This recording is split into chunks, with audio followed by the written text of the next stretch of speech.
Olá, como é que vocês estão? Sejam bem-vindos a mais uma aula de história. A gente, na videoaula passada, trabalhamos como é que estava acontecendo as colonizações na América, as colonizações feitas pelos europeus na América. Nessa aula a gente vai discutir, vai conversar um pouco sobre o principal movimento filosófico que estava acontecendo na Europa ao mesmo tempo que se dava a exploração das colônias na América, né?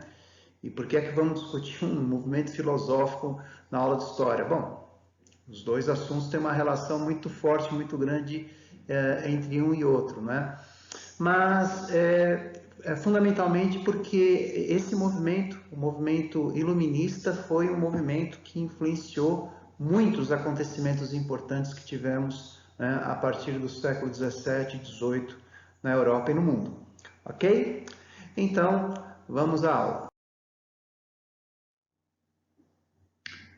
Muito bem, então a primeira coisa, definir o que significou exatamente, né, esse movimento iluminista, onde que ele aconteceu e quando que aconteceu, né?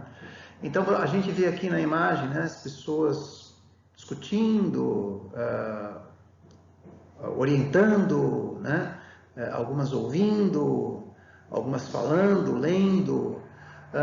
Então, de certa maneira, esse movimento é um movimento que surgiu na Europa, a partir do século XVII, e um movimento que se baseava no uso da razão para a compreensão dos fenômenos da natureza e para a compreensão das relações sociais, né?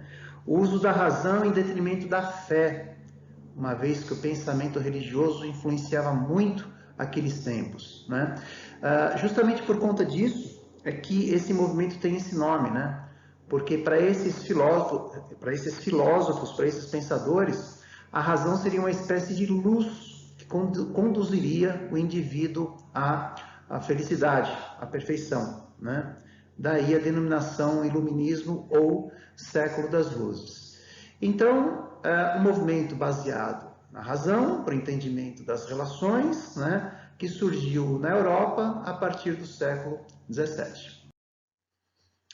Especificamente, né, aprofundando um pouquinho mais, o que é que o movimento iluminista propunha, defendia, né?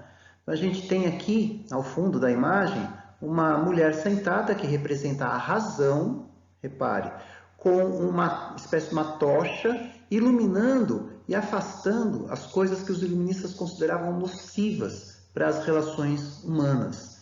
Então, de uma maneira geral, os iluministas defendiam o uso da razão que implica na noção de liberdade.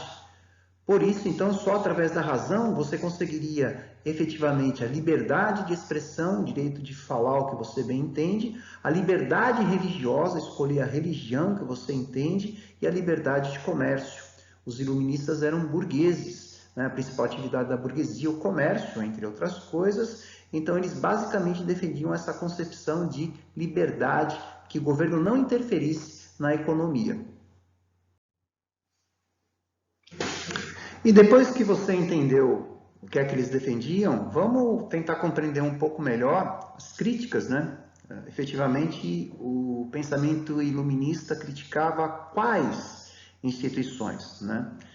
Então, antes de mais nada, esclarecer que foram esses caras, os iluministas, que criaram a expressão Idade das Trevas. A Idade das Trevas é uma expressão que, para eles, né, designa o período da Idade Média, que, segundo eles, isso é bem discutível, mas eles defendiam que no período da Idade Média não houve avanço científico, justamente porque teria sido um período controlado pela Igreja Católica, que monopolizava, controlava todo o pensamento.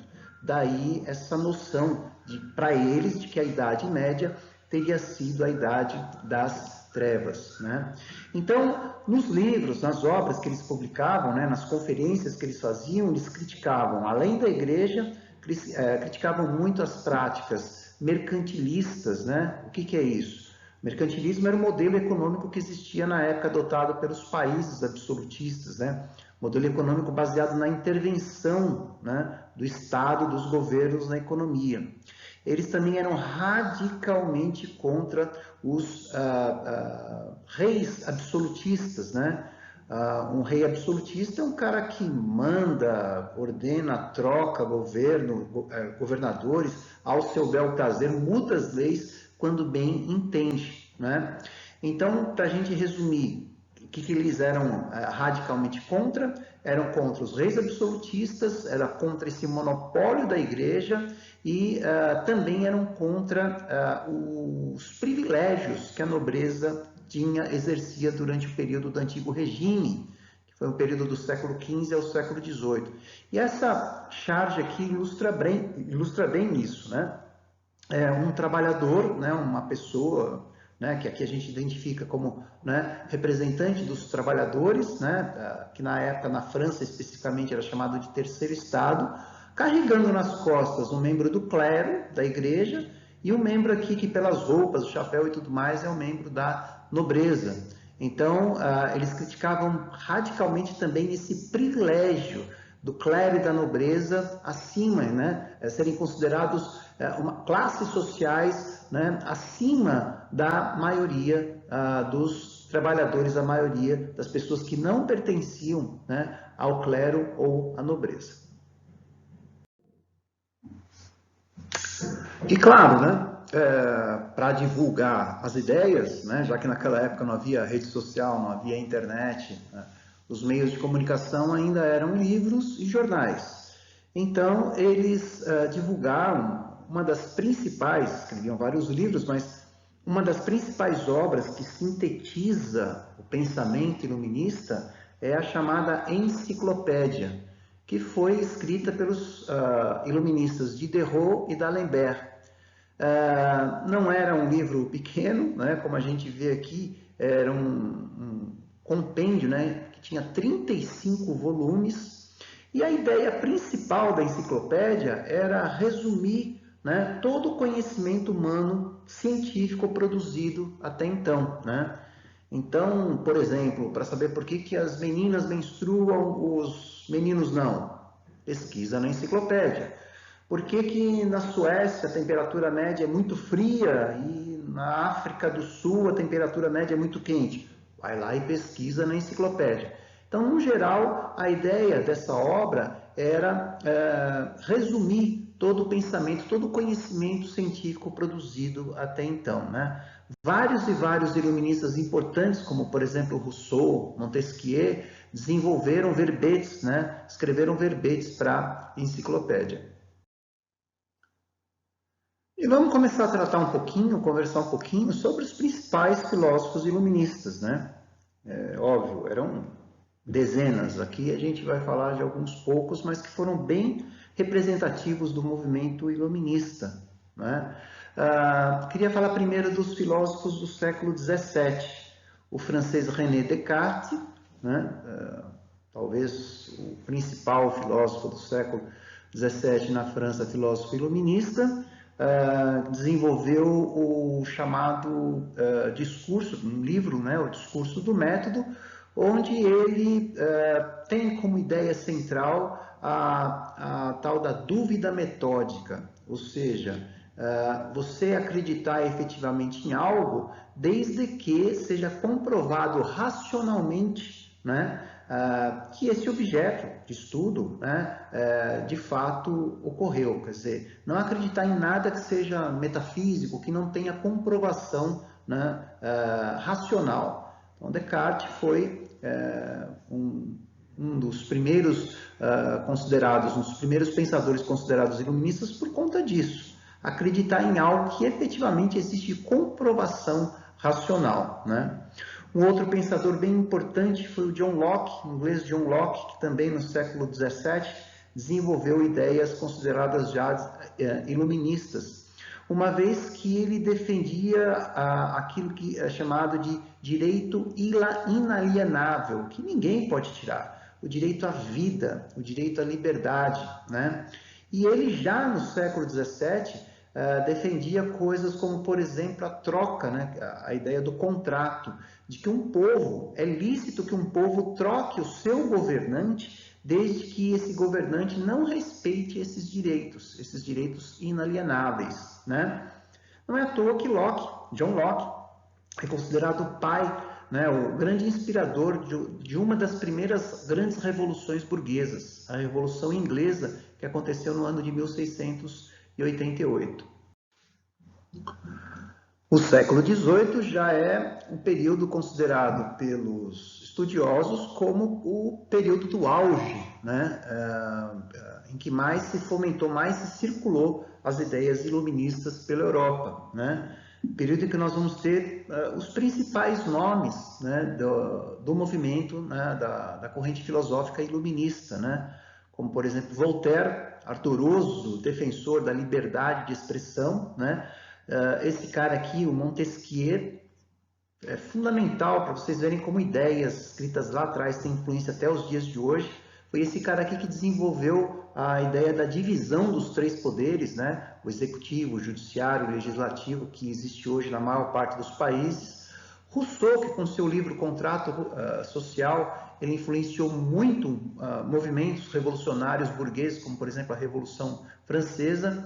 Adam Smith, que criou, né, os conceitos do liberalismo econômico, né, que defendia a não intervenção do Estado na economia. Então, nesse século XVIII, é que nós temos a presença dos principais pensadores iluministas. E para vocês verem como que esse pensamento iluminista influenciou tanto o século XVIII e posterior, né, alguns monarcas absolutistas, né, eles acabam adequando o seu governo absolutista a essas ideias iluministas, né? Então, por exemplo, Catarina II na Rússia, o Frederico II também na Prússia, que hoje é a Alemanha, o Marquês de Pombal, eles eram governantes absolutistas, mas que adotaram algumas medidas iluministas em seus governos. Pois bem, essa que é a definição de um déspota esclarecido. É um governante que não abre mão do seu poder absolutista, mas que adota algumas medidas de caráter iluminista em seus governos. As ideias iluministas não ficaram limitadas à Europa, elas correram o mundo, inclusive aqui no Brasil. Muitos estudantes brasileiros, aqui no século XVIII não tinha universidade, faculdade, aqueles que podiam, né, então, de famílias, né, que tinham condições financeiras para isso, mandavam seus filhos para a Europa para fazer os cursos superiores. Na Europa, tinham contato com as ideias iluministas e, quando acabavam seus cursos e voltavam para o Brasil, né, traziam os livros e traziam essas ideias iluministas, né, que falavam em igualdade, falavam em liberdade. Por isso que a gente tem movimentos importantes aqui, como a Inconfidência Mineira, que aconteceu em 1789, e a Conjura Baiana, de 1798, foram movimentos totalmente baseados, que se basearam nas ideias iluministas, né? Alguns dos grandes líderes desses movimentos aqui, eles decisivamente eram influenciados pelo conjunto do pensamento iluminista produzido na Europa. Assim como influenciou movimentos no Brasil, né, nós tivemos essas ideias iluministas como base teórica de importantes movimentos na Europa e também no mundo afora.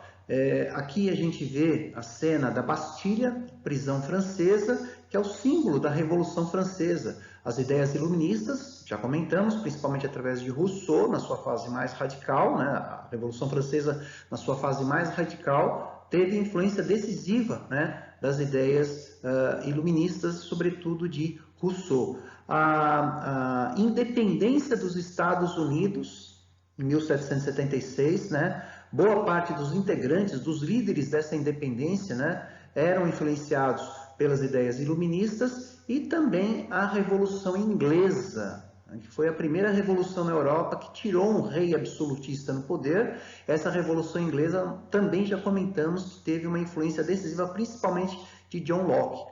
Portanto, as ideias iluministas tiveram uma força muito grande, né, a ponto de influenciar movimentos no mundo inteiro.